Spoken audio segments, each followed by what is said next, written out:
तो बेटा third point देखो क्या था, a very few alpha particle means बेटा 20,000 में से कोई एक जो पार्टिकल है सफर्ड मेजर डिफ्लेक्शन, वो क्या करेगा बेटा, मेजर डिफ्लेक्शन शो करेगा by more than 90 degree and come back in the same direction.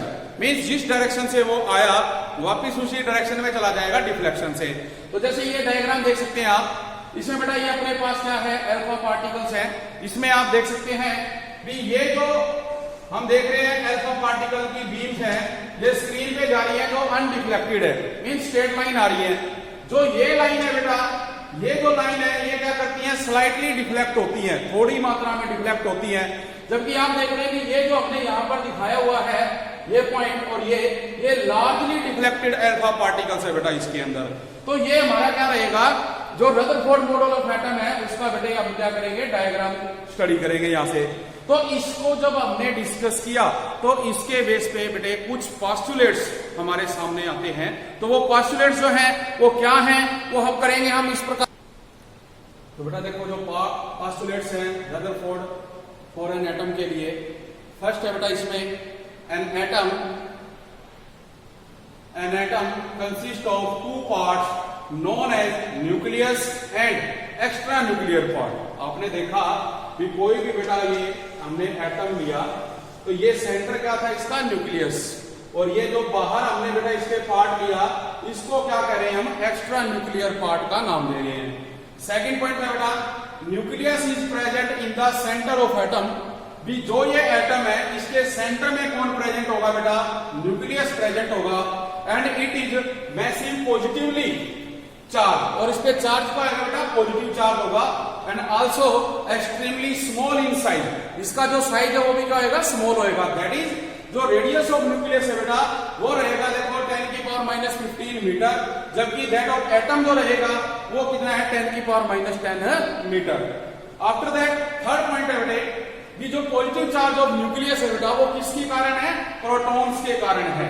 And जो ये एक्स्ट्रा न्यूक्लियर पोर्शन है बेटा इसका इज द स्पेस, ये वो स्पेस है न्यूक्लियस के around in which all the electron present, जिसके अंदर जो सभी इलेक्ट्रॉन है वो प्रेजेंट होते हैं।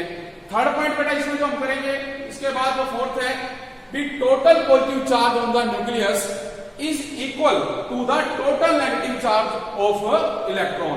भी जो बेटा हम कहेंगे भी प्रोटॉन के ऊपर चार्ज होता है वो इलेक्ट्रॉन के चार्ज के क्या होता है, इक्वल होता है।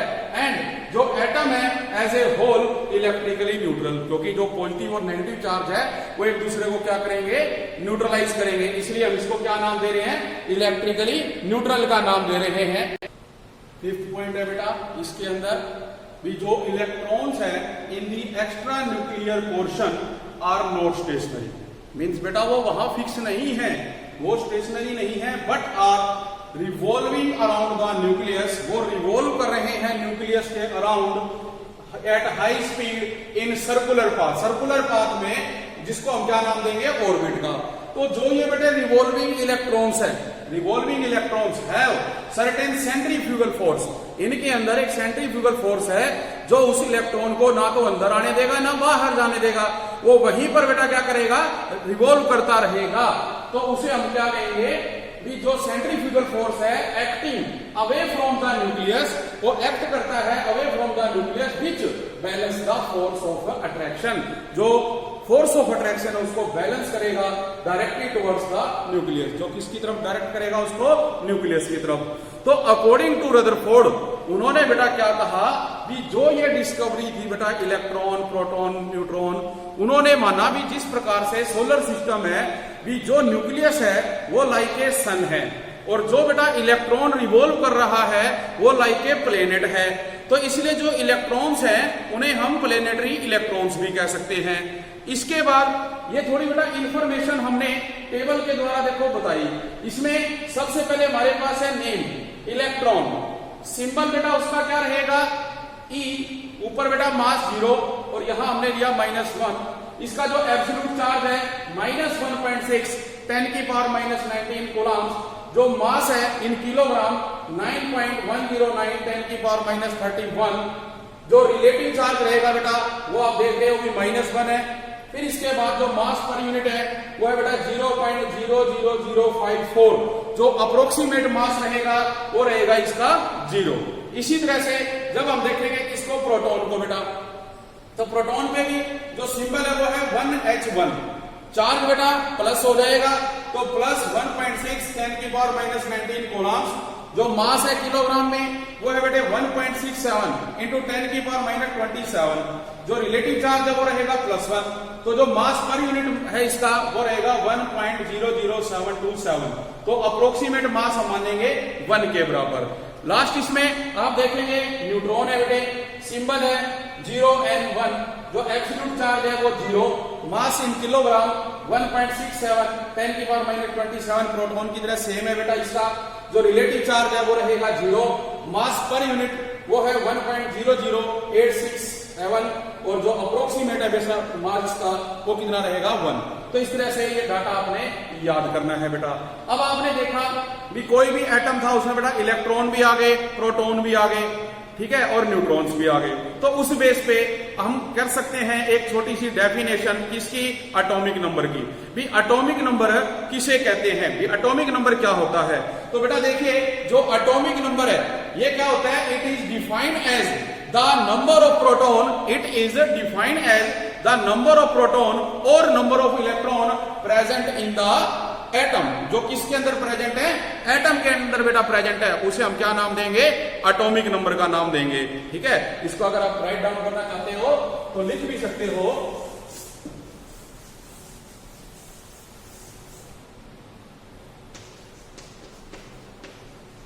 एटॉमिक नंबर, इसमें कहेंगे नंबर ऑफ प्रोटॉन और number of electrons present in the atom. ठीक है बेटा, तो ये कहलाएगा एटॉमिक नंबर। तो याद रखना आपने भी जो हमारे पास एटॉमिक नंबर है, एटॉमिक नंबर ये बेटा नंबर ऑफ प्रोटॉन्स के बराबर होता है और नंबर ऑफ इलेक्ट्रॉन्स के भी बराबर होता है। मतलब आपको मान लो एटॉमिक नंबर दे रखा है, प्रोटॉन पूछा तो जो एटॉमिक नंबर है वही क्या नंबर ऑफ प्रोटॉन है। अगर आपसे इलेक्ट्रॉन पूछते हैं, एटॉमिक नंबर दे रखा है तो वही नंबर ऑफ इलेक्ट्रॉन्स है। अगर बेटा प्रोटॉन दे रखे हैं या इलेक्ट्रॉन दे रखे हैं, एटॉमिक नंबर पूछते हैं तो वही उसका क्या होगा, एटॉमिक नंबर रहेगा। इसी प्रकार अपने पास बेटा जो नेक्स्ट डेफिनेशन आ जाती है वो है atomic mass.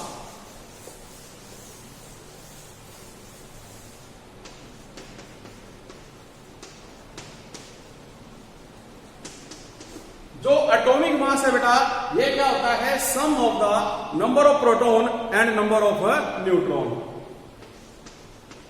Some of the number of protons and number of neutrons present in the atom. Means atomic mass,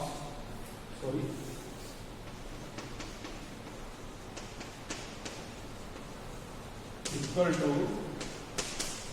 number of proton plus number of neutrons।